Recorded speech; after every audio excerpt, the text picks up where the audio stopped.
you were asking me, I'm sorry I didn't catch your name. Are you talking to me? Yes, ma'am. It's already been here. Nice chatting away. Nice to meet you. Okay, so when you do the seam, you were asking me, which I've already trimmed and sanded this one, but this is a very important part. And you don't want to not to let it bounce, because that's when you make skinners in your tops. And right here at the ankle is a very, you want the guy that owns the boots to put the first skinner or scratch in the boot. You don't want it to be you. Yeah. So, What kind of wood do you have that you're mounting on? this is a good old 2x4. That's been around, it's very smooth and it's been around for a long time. It was actually my dad's. So, a lot of people use a piece of pipe, or they'll use, no wonder I can't see close up with my glasses. You guys are letting me just get away with all kinds of bad stuff up here. Okay, so now that we have that done, because we don't want to hurt anyone's leg, now we're going to fold this and we're going to make a mark in the middle. And I have my chrome plated eye measure on that exact center right there. Exact. But you have to cut some relief in these, or you can't get it to fold around the last. Can you hold it up so we can see what you're doing? I can. We're going to cut some relief in here. I'm going to cut 5 of them. Is it just straight lines? They're V's. And you only want to cut it in the hard counter. And this hard counter is what I was talking about earlier, that a lot of the boot companies use Celastic for, this hard counter. Mine is the same as the soling. So, like when you put a spur on it, or I know some of you have had like boots that get bad dents back here from even just driving your car. They get a soft spot in them. This won't do that because it's totally leather. There's none of the other junk in it, we'll call it. No junk. No junk. How long does it take you to make a pair of boots from start to finish? A pair like this is, I have right at 40 hours in these by the time I get done.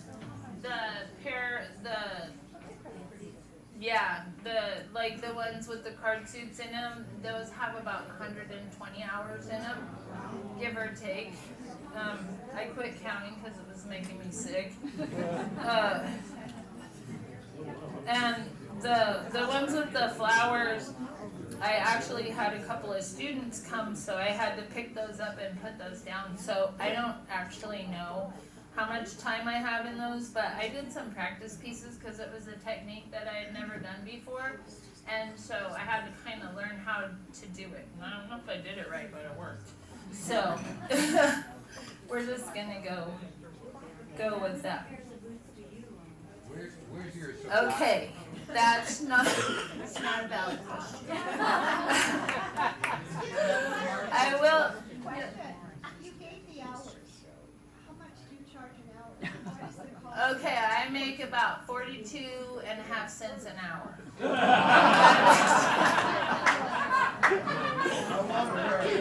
Yeah, by the time that I get done, I don't know. Okay, see, so I have my V's. I don't know.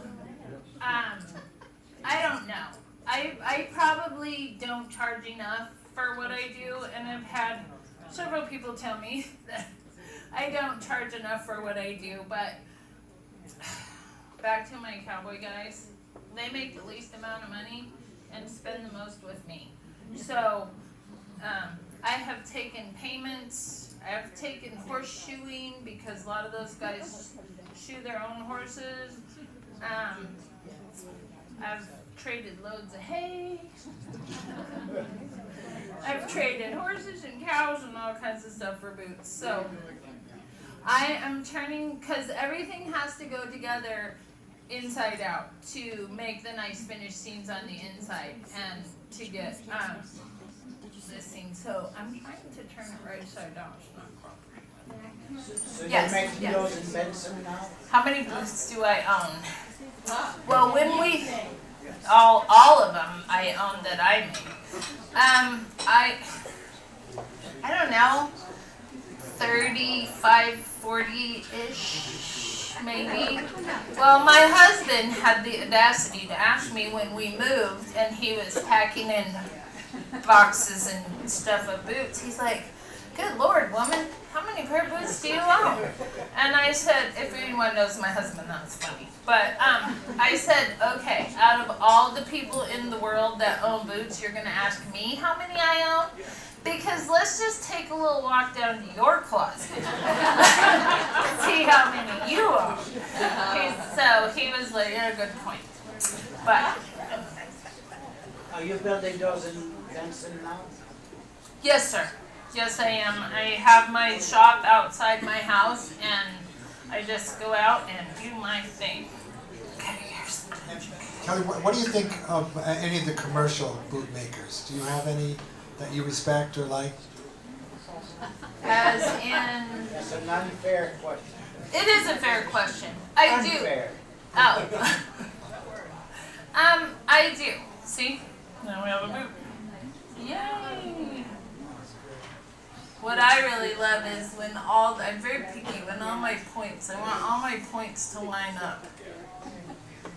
And that's doing that blind. Is that the Every wet once in a while they don't, and then you have to say bad words. You had a question over here. She asked if it was the wet boot. Is that the one you soaked? Yes, ma'am. This is the one I soaked, and it's the partner to, yeah, they have to be wet to last them, or they won't hold. You can't, there's no way, because we're going to take this flat piece of leather and we're going to put it on here and make it look like a boot. What do you take for the arthritis? Drugs, lots of drugs. South of the border? Yeah. Are you going? No. But Bisbee's close by. Yeah. No, actually Aleve, a lot of Aleve and ibuprofen and a lot of like topical things. How'd you know I had arthritis? The way you're working with your game. Yeah, and the big knuckles and yeah, it's, I don't know though. I love what I do, and I don't know, if I couldn't do what I did, I don't know. I told my husband once, I said, you know what, I think I'll just quit this and I'll go get a real job. And he said, I love you dearly, but you would not make it till noon on the first day. Okay, so now, because we want this boot to roll over at the same place as that boot to roll over, because we want it to sit in your foot at the same place, right? So I'm going to make a mark at 2 inches, and that's going to be our fold right here when it goes over the line.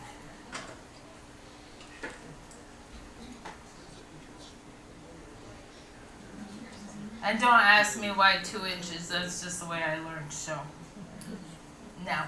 It's usually a very good gauge of the depthness of the foot, no matter what the size of the boot, because the 2 inches changes with the size of the last. If that makes sense. Does that make sense? That this will change with the lash. Okay, so now we're done beading on it. I never made a boot sitting on a phone book on the pillow on the bar stool before. We'll just see how good we are here. So, we're going to put that on, and we're going to try to center it out. Remember those lines we talked about earlier? Those are going to come in really important now. And the middle, see, I told you I have my chrome-plated eye measure on. The middle of our little foam. We're going to start with this down, and I'm going to take 3 pulls in the front, and then I'm going to slide this up because that's what allows the throat to settle. Am I being too techie for you guys? Okay. Well, if you get bored, ask questions. Is it wet right now? Huh? Is it wet right It's not wet, but it's fairly damp. You don't want them soaking wet because if they're soaking wet, then they don't want to shape very well and they don't want to draw down and get real tight. Which, like I was saying, that other blue elephant boot gave me fits yesterday. So let's hope that this one doesn't give me fits in front of all you guys because I was in there by myself. So we're going to start with that about right there. We're going to make sure that our tongue is looking really straight here because we don't want to make a crooked boot. That would be bad. Where do you get your leather from? The exotics or the just regular leather. Is there a large production here in the United States, or does it come from Argentina? Spain? A lot of the elephant and things like that come from Africa. Like the gator and the crocodile and things like that. There are farms. There are American farms that raise those. There's a great place in El Paso called Larson Leathers. That place is awesome. Okay, so see how I want this to be making a straight line down the front here? Because we want the tongue, this is called the tongue, to be run right down the front of the boot. And we don't want it to be crooked from our other one. We want them to be the same. If you make a mistake, can it be rectified? Depends on the mistake. She asked if I made a mistake, if it could be rectified. Yes, sometimes with liquor, and sometimes you just have to take apart and put it back together. But if there's a mistake to be made, trust me, I have made it. I have made so many mistakes in my life. But, it's funny that the older you get and the more you do this, they say that you're a true professional when you can cover up your mistake and you can't even find it. I'm not there yet, because I can still see it. But, so, I noticed that I took a pull on the lining first, and then I take a pull on that and a pull together, and I will hold my hand under there. And, because we don't want a wrinkle in the lining, because we don't want anything eating on our foot. So, see, we're going to have a little wrinkle here. This boot's going to give me the same nightmare. But, it's okay because I know how to fix it. It's going to be good. The bottom part of that, just around The insole? is that leather? Yes, ma'am. So it smells of leather. Yes, it goes in stacks of leather. Does it come that way, or do you have to glue it? No, I have to make that off. Yeah, every piece of this boot I have cut out by hand. How much did you say you made an hour? 42 and a half cents? Yeah, 42 and a half cents. 43 cents, yeah. Kelly, Yes. do you watch Yellowstone? You know what? You're like the 20th person that has asked me that. What's your guys' fascination with Yellowstone? Well, we're having a show. Oh, the West. I was just wondering what kind of boots you might make for Beth Dutton. I'd like to see those. Who? I think those are called car to the bar shoes. Or bar to the car shoes. For that.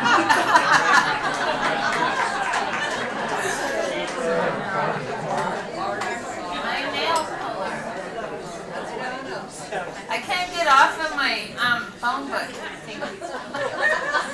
I got a little crooked. I don't know. I'll have to think on that and get back to you what boots I would make for I'm Beth just Dutton. saying that would be a very fortunate That would be interesting. I'm telling you. project for you.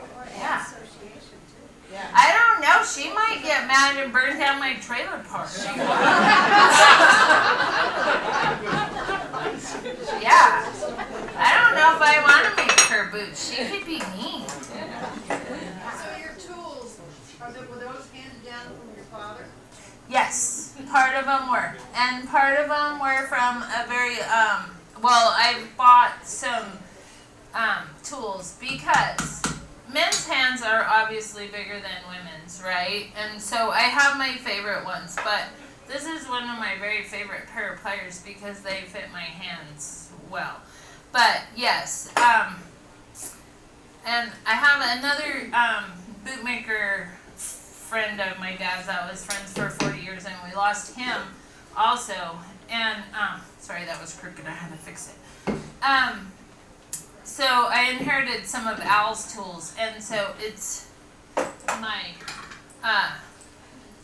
my green cactus boots. Those were my just because Al and my dad always told me, don't let anybody tell you that you can't, because can't never could and won't never will. And there's no truer words were ever spoken, because well, I can't do that. Well, how do you know you can't do it? You know, did you even try? Well, I won't. Well, won't never will. So, in the back, it's cool. You get to take out all your aggression on everything because you get a beat on stuff. I don't know if you guys can see these nails, but they have like a longer point on one end, and so they clinch when you hit the metal on the bottom of the last. There's metal on here, and it'll turn it in and it'll clinch this nail, and it'll stay there forever. Is it turned like a horseshoe nail? No, it's no, they're pretty straight. Okay, don't stab yourself. If you hold it up and look real close, you can see it. Okay, now I'm gonna make. Yeah, it's turned like a. Yeah. There's like half of it on there.